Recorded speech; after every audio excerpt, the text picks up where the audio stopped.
அண்மை செய்தியை பார்க்கிறோம். தூத்துக்குடி மாவட்டத்தில் நாளை கனமழை பெய்யக்கூடும் என வானிலை ஆய்வு மையம் எச்சரிக்கை விடுத்திருக்கிறது. விவரங்களோடு செய்தியாளர் ராஜன் இணைந்திருக்கிறார். ராஜன், தூத்துக்குடி மாவட்டத்தில் எந்தெந்த பகுதிகளில் கனமழை பெய்யும்னு சொல்லியிருக்காங்க? இல்ல தூத்துக்குடி மாவட்டம் முழுக்க கனமழை பெய்ய போகுதா?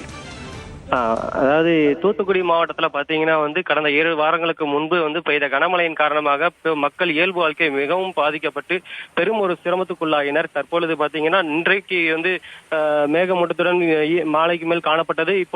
தற்பொழுது தூத்துக்குடி மாவட்டத்தில் மிதமான மழை என்பது பெய்து கொண்டிருக்கிறது. நாளை கனமழை பெய்யும் என வானிலை ஆய்வு மையம் எச்சரிக்கை விடுத்ததன் பேரில் தூத்துக்குடி மாவட்ட ஆட்சித்தலைவர் ஒரு அறிக்கையை தற்பொழுது வெளியிட்டிருக்கிறார். தாழ்வான பகுதியில் இருக்கக்கூடிய பொதுமக்கள் பாதுகாப்பு இருக்க வேண்டும் மற்றும் மின்சாதன பொருட்களை கவனமாக கையாள வேண்டும்.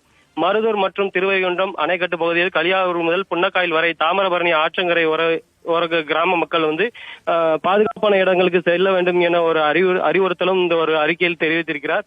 மேலும் ஆங்காங்கே ஆற்று பகுதியில் குளிக்கவோ தண்ணீர் இறங்கவோ கால்நடைகளை அழைத்து செல்லவோ என்பது கூடாது என்பது இந்த அறிக்கையில் விடப்பட்டுள்ளது. 2 வாரங்கள் பெய்த மழையினே தூத்துக்குடி மாவட்டம் முழுவதும் மக்கள் இயல்பு வாழ்க்கை பெரிதும் பாதிக்கப்பட்டு இருந்த நிலையில் தற்பொழுது இந்த நாளை கனமழை என்று ஒரு அறிவிப்பு வந்ததுடன் மக்கள் பெரும் ஒரு அச்சத்துடன் தான் காணப்படுகிறார்கள். கூடுதல் விவரங்களுக்கு நன்றி ராஜன்.